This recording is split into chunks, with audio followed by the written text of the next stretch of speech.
Selamat siang semuanya. Gimana harinya sampai siang ini?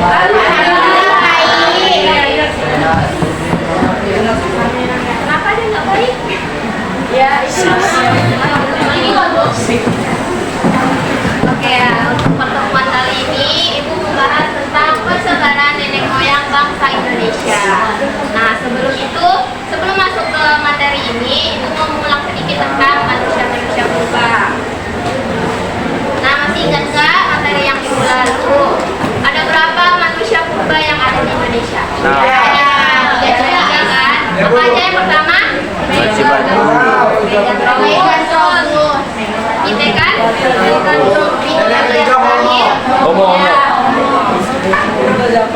Nah, Megatrobus ini ada satu jenis yang ada di Indonesia. Apa namanya? Megatrobus Waleo javanicus, manusia besar dari Jawa. Lalu Pithecanthropus itu ada tiga. Yang pertama Pithecanthropus erectus, yang kedua yang ketiga Nah, Pithecanthropus mojokertensis ini kan ada nama lainnya. Ada yang tahu? Ya, robustus. Apa itu Pithecanthropus robustus?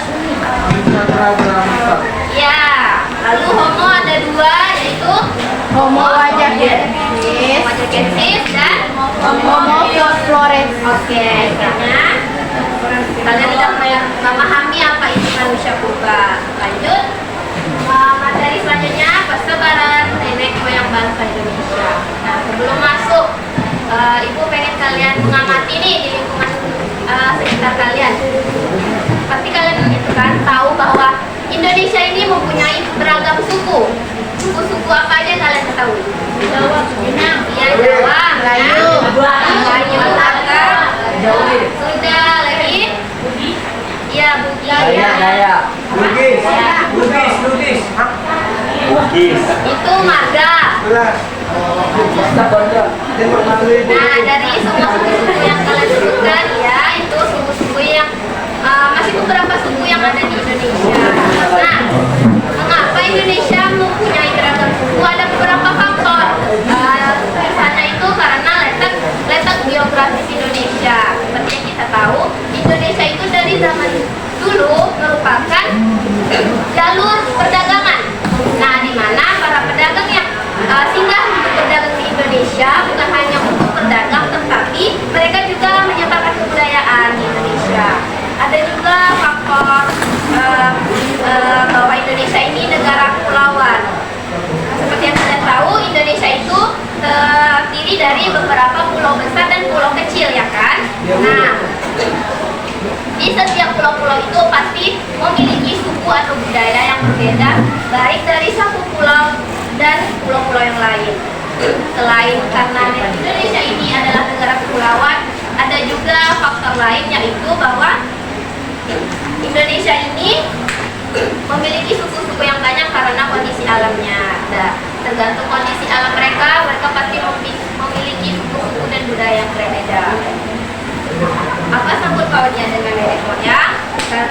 Seperti yang kita ketahui bahwa nenek moyang ini merupakan pendatang baru yang datang dari Asia menuju ke Pulau Jawa.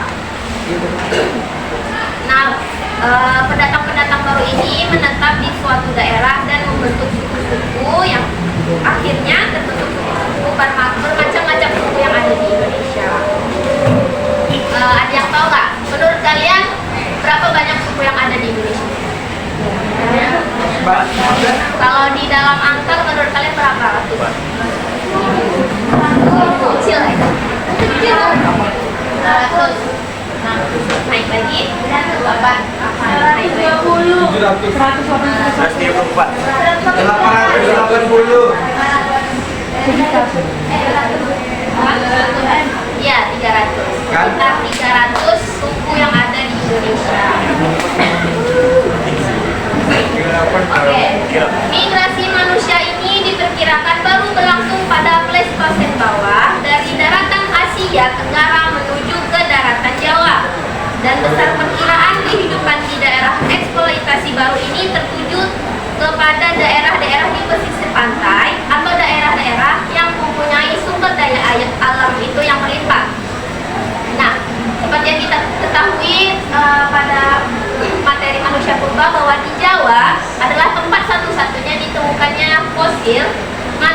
purba. Dan adanya migrasi manusia purba ini membuktikan bahwa wilayah Nusantara ini merupakan satu daratan yang luas. Nah, daerah Nusantara yang termasuk satu daratan yang luas itu yaitu Pulau Sumatera, Pulau Jawa, dan Pulau Kalimantan. Mengapa demikian? Karena adanya kesamaan mengenai flora dan fauna di daerah Sumatera, daerah Kalimantan, dan juga Jawa. Ada salah satu contohnya seperti itu. Tapir itu ada di Pulau Sumatera, ada di Pulau Kalimantan. Orang hutan ada di Pulau Sumatera dan juga Kalimantan. Lalu badak ada di Sumatera dan Jawa. Ada satu lagi kancil ada di 3 pulau yaitu Sumatera, Kalimantan, dan Jawa.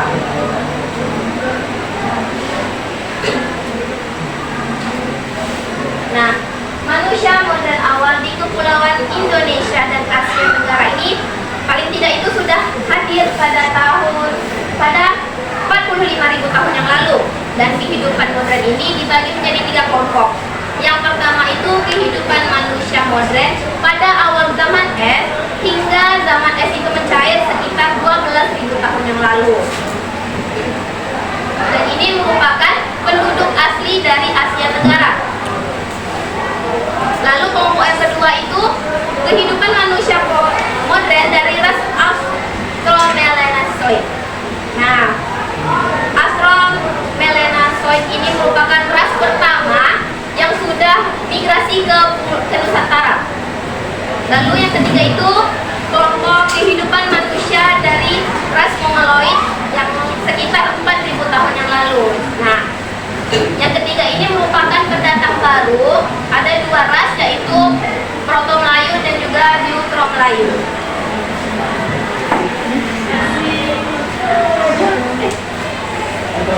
Oke, mengenai yang tadi udah ada yang memahami? Nah, berapa kelompok tadi yang kelompok manusia modern? Ya. 3, Bu. Yang pertama tadi kelompok Manusia modern yang zaman es mencair. ya, yang kedua Ras Australopithecus. yang ketiga Mongoloid. Ras Mongoloid. lalu pendapat para ahli tentang persebaran nenek moyang yang ada di Indonesia. Nah, pertama menurut Johann Henry Kasperkran, ia mengatakan bahwa adanya persamaan bahasa Indonesia, Mikronesia, Polinesia, dan juga Melanesia, yaitu bahasa Austronesia. Nah, menurutnya itu banyak persamaan di dalam bahasa tersebut. Lalu ada menurut Brandes. Brandes ini berpendapat bahwa suku-suku yang ada di Indonesia ini mempunyai kesamaan secara etnik, fisik, dan juga bahasa dengan beberapa bangsa yang mendiami daerah-daerah di lintang utara Pulau Formosa di Taiwan dan Pulau Barat di Malagasy di Madagaskar, di deretan selatan Pulau Jawa dan juga Pulau Bali, dan serta deretan timur di tepi pantai barat Amerika. Lalu ada ahli yaitu Hans Schmidt, dan ini berpendapat bahwa menurut hipotesisnya itu ada persebaran tapak batu dan juga beliung batu yang sudah diasah permukaannya. Nah, hal inilah yang menunjukkan adanya migrasi orang Austronesia, Indonesia, dan juga Pasifik. Lalu menurut William Marsden, menurut William ini ada bahasa-bahasa yang ada di Pulau Nusantara dan juga Pasifik berdasarkan dari satu induk bahasa yaitu rumpun bahasa Melayu Polinesia Timur dan terdiri dari atas bahasa-bahasa Melanesia dan juga Polinesia. Nah, yang terakhir ini menurut dari Muhammad Yamin. Nah, Muhammad Yamin ini menentang beberapa ahli yang mengatakan tentang persebaran nenek moyang. Nah, dia itu berpendapat bahwa asal bangsa Indonesia ini adalah Indonesia ini sendiri. Pendapatnya ini juga didukung tentang pernyataan tentang Blood and Bernard Uchiro, yang berarti daerah dan tanah Indonesia ini berasal dari Indonesia ini sendiri. Pendapat Muhammad Yamin ini juga didukung dengan penemuan fosil, artefak yang seperti kita tahu banyak ditemukan di Pulau Jawa seperti Homo solensis, Homo wajah. Nah, dari pendapat ahli tadi, Kalian ngeh nggak sih? Ada satu kesamaan di beberapa pendapat kecuali Muhammad Yamin, yaitu mengenai Bahasa. Ya, bahasa yang digunakan oleh para nenek moyang itu yaitu bahasa Austronesia. Lalu kita lanjut ke teori asal usul nenek moyang. Yang pertama itu teori Yunan. Nah, teori ini mengatakan bahwa Indonesia ini berasal dari Yunan, yaitu daerah Cina.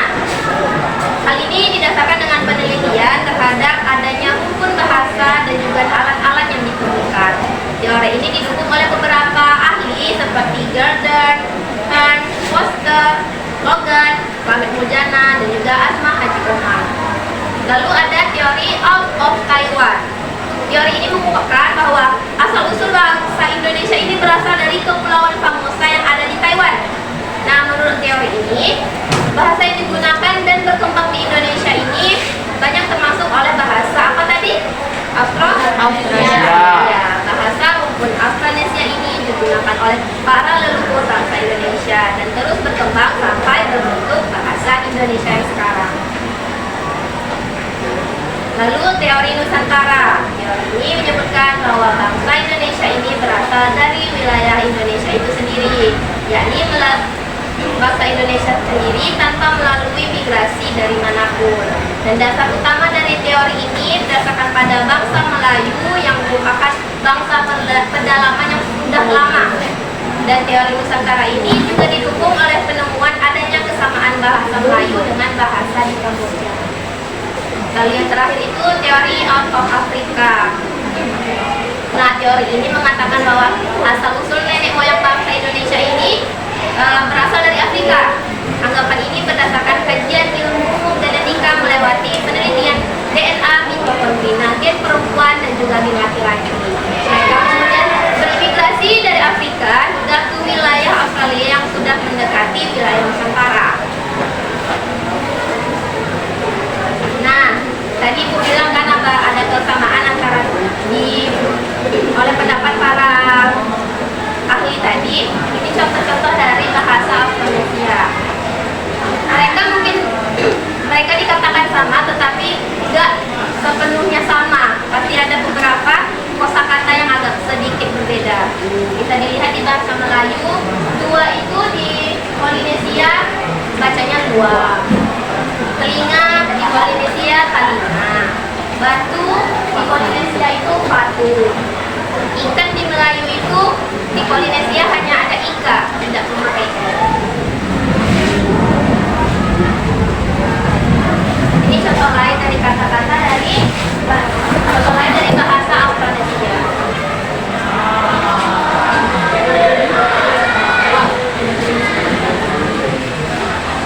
Para peneliti mungkin mengatakan sama, walaupun tapi tidak persis sama.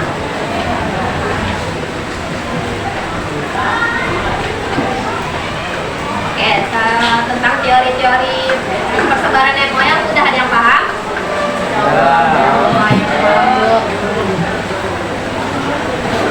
Kalau paham, teori out of Taiwan tadi berasal dari Taiwan. ya, dari Nusantara. Mengungkapkan bahwa persebaran nenek moyang itu Dari Indonesia sendiri. Lalu lanjut, bangsa yang bermigrasi ke Indonesia. Nah, bangsa pertama yaitu Melanesian. Bangsa ini merupakan golongan pertama yang melakukan migrasi ke Nusantara. Dan pada mulanya bangsa Melanesian ini berawal pada zaman es yang sudah berakhir, yaitu sekitar 70.000 tahun sebelum Masehi. Dan ras Melanesian ini memiliki ciri yaitu rambut keriting gelap, kulit mereka itu berwarna gelap, bibir mereka itu tebal, dan postur tubuh mereka itu tegap. Nah, pada tahun 70.000 sebelum Masehi ini, permukaan laut itu lebih rendah, sehingga munculnya pulau-pulau baru. Itu mempermudah para migrasi untuk berpindah ke pulau-pulau yang sudah muncul tersebut. Nah, Melanesian ini melakukan migrasi ke Nusantara, terus ke arah timur sampai ke Papua, dan terakhir ke Australia. Nah, bangsa yang kedua yaitu bangsa Proto Melayu. Setelah kedatangan kedatangan bangsa Melanosoid tadi, kemudian disusul oleh kedatangan dua gelombang besar, yaitu Proto Melayu dan juga Neutro Melayu. Proto Melayu itu berarti Melayu tua dan Neutro Melayu itu berarti Melayu muda. Proto Melayu ini datang sekitar 3.000 sampai 5.000 tahun yang lalu. Ras ini mempunyai ciri-ciri berrambut lurus, kulit mereka itu kuning kecoklatan dan juga bermata sipit. Kedatangan Proto Melayu ini awalnya menetapi daerah yang di pesisir Indonesia saja, seperti Sumatera Utara, Kalimantan Barat, dan Sulawesi Barat.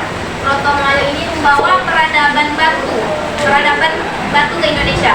Karena kedatangan Neutro Melayu, Proto Melayu ini yang awalnya tinggal di pesisir berpindah ke dalam pedalaman, sehingga berdesak dengan bangsa Melanosoid tadi, sehingga bangsa Proto Melayu dan Melanosoid ini melebur membentuk sebuah suku baru, yaitu yang seperti yang kita kenal sekarang. Suku yang dari peleburan Proto Melayu dan juga Melanosoid itu yaitu suku Batak, suku Dayak, Toraja, Alas, dan juga Gayo.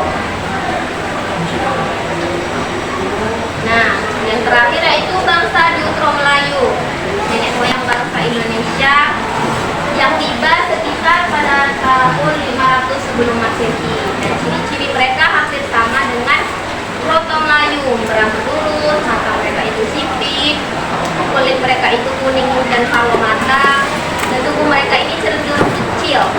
Nah, bangsa Neutro Melayu ini berkembang menjadi suku yang ada sampai saat ini, yaitu suku Melayu, suku Minang, Jawa, Sunda, dan lain-lain. Nah, kedatangan Neutro Melayu ini ditandai dengan budaya perkakas atau senjata besi yang disebut dengan kebudayaan Dongsong, dan mereka ini biasanya disebut dengan bangsa Dongsong. Nah, peradaban mereka ini lebih tinggi daripada peradaban Proto Melayu karena keahlian mereka dalam mengerjakan besi. Nah, ini peta jalur kedatangan Proto Melayu. Dari jalur timur itu, Proto Melayu melewati Yunnan, Cina, lalu melewati Taiwan sampai ke Filipina, lalu dari Filipina masuk ke Nusantara dan tersebar ke Sulawesi, Maluku, dan Papua. Itu dari jalur timur.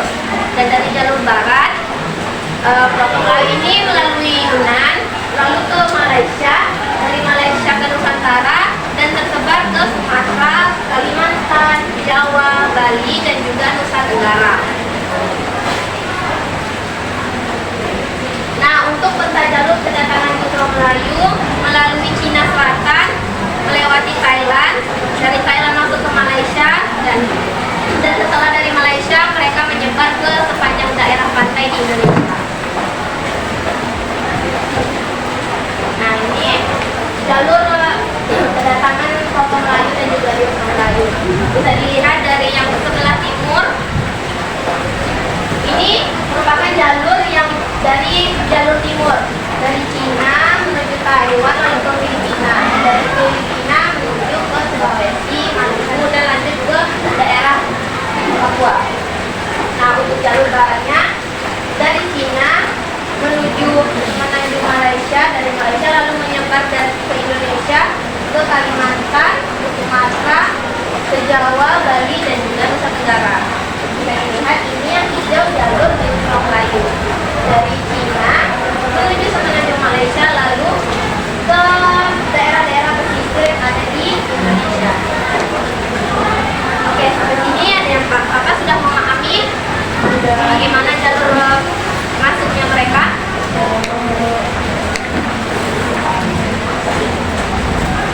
Nah, kalau ada yang sudah memahami mungkin, nah, kita main.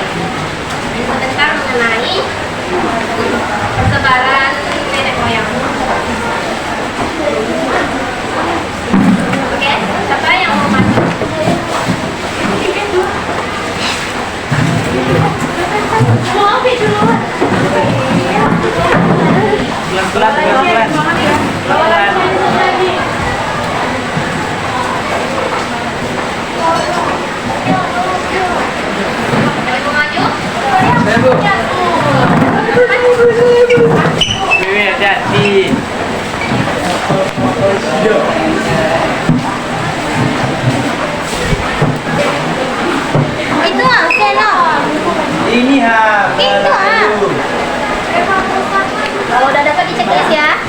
Masih ada lagi?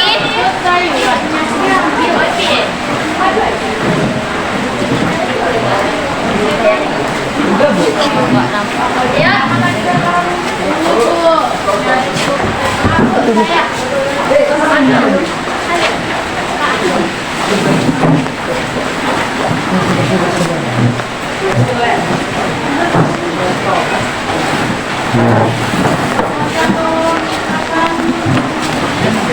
Bangsa semua. Lurus ya. Oke, udah.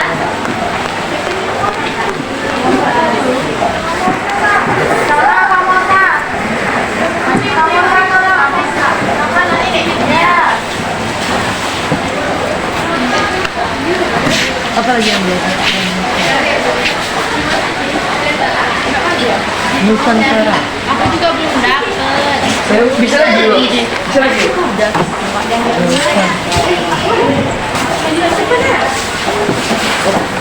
Mana nih? Mana nih? D.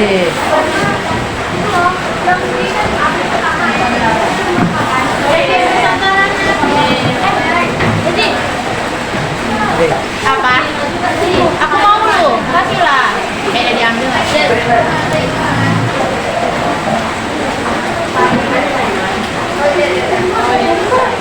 Gampang cuy.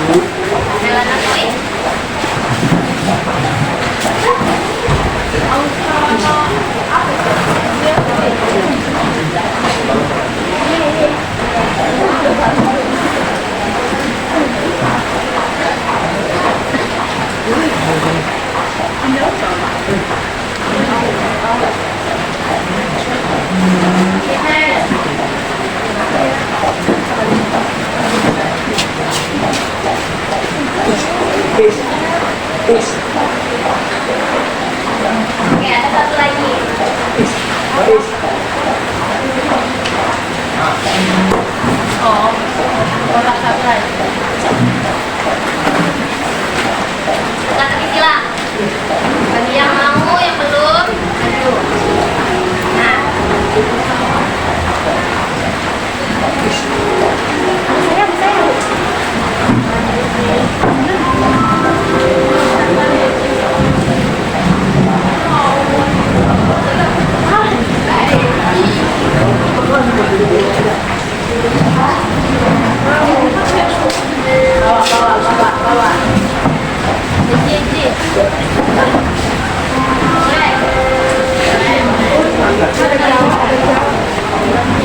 Nomor 7. 2. Iya.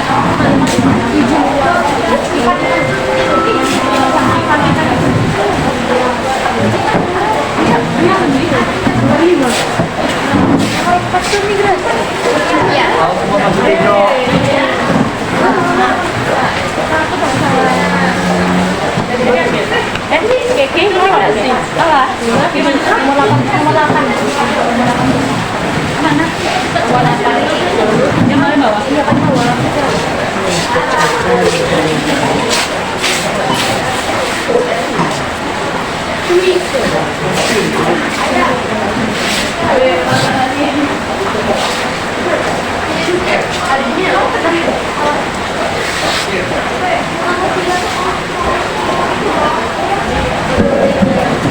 Oke, dua lagi.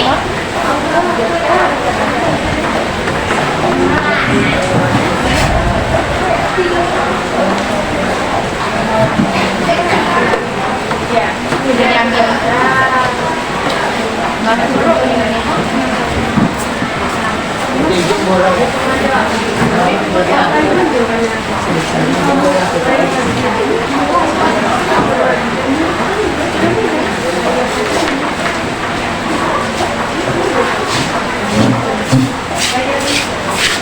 Oke, kita semuanya jawabannya. Bahasa Melayu Buddha yaitu Dewi Trode. teori penduduk Indonesia dari Cina Selatan, Yunan, bahasa serumpun, Taiwan. Austronesia. Proses perpindahan penduduk namanya Migrasi. Bahasa Melayu tua, ya, bahasa Melayu. Teori penduduk Indonesia berasal teori bahasa Iran. Dua dalam bahasa Polynesia ya. Ini bukan efek loh bakalan dia punya dua.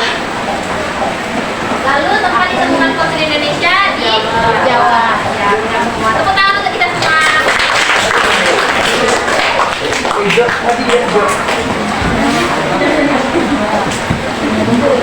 Jadi menurut kalian kesimpulan dari pembelajaran hari ini adalah nenek moyang Indonesia itu berasal dari daratan Asia Tenggara, lebih tepatnya di Cina. Dan ada 3 bangsa yang datang ke Indonesia, yaitu bangsa Melanosoid, lalu Proto Melayu dan Neutro Melayu.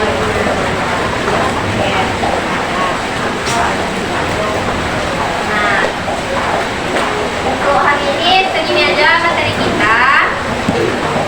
Kurang lebih dari materi